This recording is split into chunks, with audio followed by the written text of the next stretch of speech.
Assalamualaikum warahmatullahi wabarakatuh. Alhamdulillahirabbil alamin. Assalatu wassalamu ala asrofil anbiya'i wal mursalin Sayyidina wa maulana Muhammadin wa ala alihi wa sahbihi rasulillah ajmain amma ba'du. Puji syukur kehadirat Allah subhanahu wa ta'ala yang telah melimpahkan rahmat dan hidayahnya kepada kita semua. InsyaAllah kita dalam keadaan sehat walafiat dimanapun saudara berada. Salawat serta salam tak lupa kita sampaikan kepada junjungan kita Nabi besar Muhammad SAW yang telah membawa kita dari alam kebodohan ke alam penuh dengan teknologi terasakan saat sekarang ini. Baiklah mahasiswa Bapak semuanya, ini akan menjadi pertemuan terakhir pada semester ini dan kita membahasnya juga nggak akan terlalu mendalam. Ya, kita mengenai ini adalah dengan subpokok yaitu e-payment ya.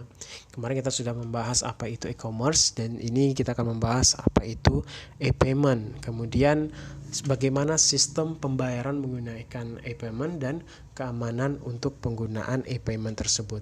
Jadi e-payment adalah suatu sistem ya untuk menyediakan alat-alat untuk pembayaran jasa atau barang-barang yang dilakukan di internet.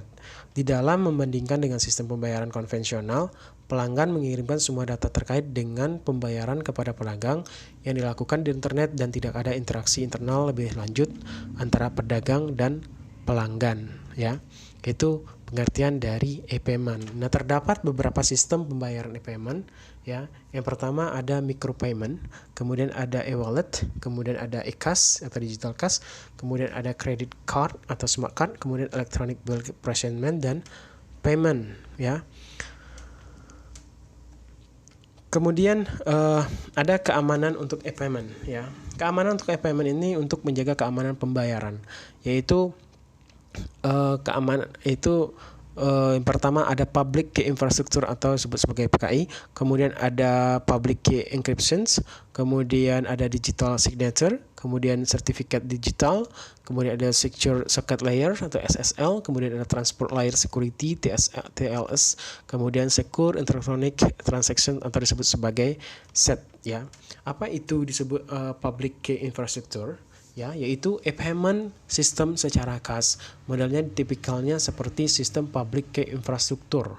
Ya, suatu public key infrastruktur ini memungkinkan para pemakai yang pada dasarnya tidak aman di dalam jaringan publik seperti internet, maka dengan public key infrastruktur akan merasa aman dan secara pribadi menukar uang dan data melalui penggunaan suatu publik.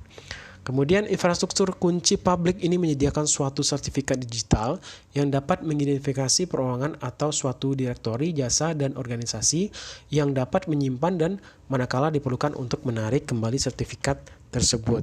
Ya. Kemudian ada yang dimaksud dengan public key encryptions, yaitu proses pengkodean data mentah ya menjadi data yang tersamar yang dikirimkan oleh pengirim yang dapat disampaikan oleh penerima dengan aman dengan teknik pemetaan tertentu. Ya, kriteria keamanan yang digunakan dalam kriptografinya adalah pertama kerahasiaan atau disebut sebagai confidentiality, kemudian ada autentisitas atau authenticity, kemudian ada integrity dan tidak dapat disangkal.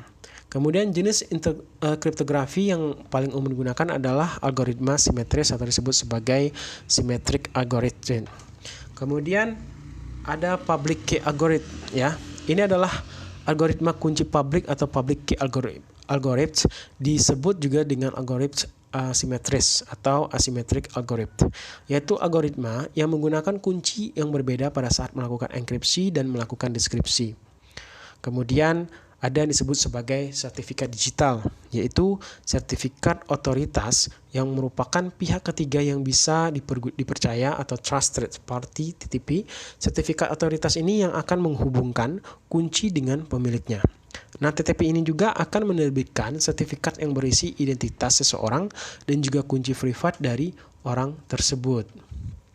Kemudian ada yang disebut sebagai tanda tangan digital. Ya, tanda tangan digital ini merupakan tanda tangan yang dibuat secara elektronik dengan jaminan lebih terhadap keamanan data dan keaslian data, baik jaminan tentang identitas pengirim dan kebenaran dari data atau paket data tersebut. Pembuatan tanda tangan digital dengan menggunakan algoritma kunci publik, banyak metode yang bisa digunakan, di antaranya RSA yang menggunakan kunci privat atau kunci publik untuk melakukan enkripsi. Kemudian ada secure socket layer ya. Ini adalah merupakan suatu protokol yang membuat sebuah pipa pelindung antara browser cardholder dengan merchants, sehingga pembajak atau penyerang ini tidak dapat menyadap atau membajak informasi yang mengalir pada pipa tersebut. Pada penggunaannya, SLN ini digunakan bersamaan dengan protokol lain seperti HTTP atau disebut sebagai Hypertext Transfer Protocol dan Certificate Authority. Berikut ini adalah contoh dari Secure Socket Layer Manager, ya, bisa dilihat dari website, ya, yang ada. Ini adalah cPanel X, ya. Kemudian yang berikutnya kita akan membahas mengenai Transport Layer Security atau TLS, yaitu protokol kriptografik yang menyediakan keamanan komunikasi pada internet seperti email, internet faxing, dan perpindahan data lainnya. Kemudian yang terakhir adalah Secure Electronic Transactions, ya, atau disebut sebagai SET. Ini merupakan suatu proses di mana saat sang pemegang kartu kredit akan membayar belanjaannya di website merchant.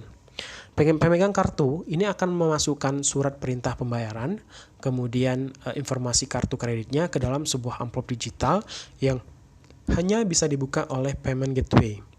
Amplop tersebut beserta surat pemesanan barang dikirim ke merchant. Merchant akan memproses surat pemesanan barang serta mengirimkan amplop digital tersebut kepada payment gateway yang akan melakukan otorisasi. Payment gateway ini melakukan otorisasi dan jika disetujui akan mengirimkan kode otorisasi kepada merchant. Nah, merchant kemudian mengirimkan barang tersebut kepada pemegang kartu kredit. Nah, begitulah mengenai penjelasan penggunaan dari apa itu e-payment. Ya, demikianlah pertemuan kita pada semester ini. Saya mohon maaf apabila ada kesalahan dalam penyampaian masalah, dalam penyampaian dalam penyampaian kuliah. Saya sudahi dengan wabillahi taufiq wal hidayah. Wassalamualaikum warahmatullahi wabarakatuh.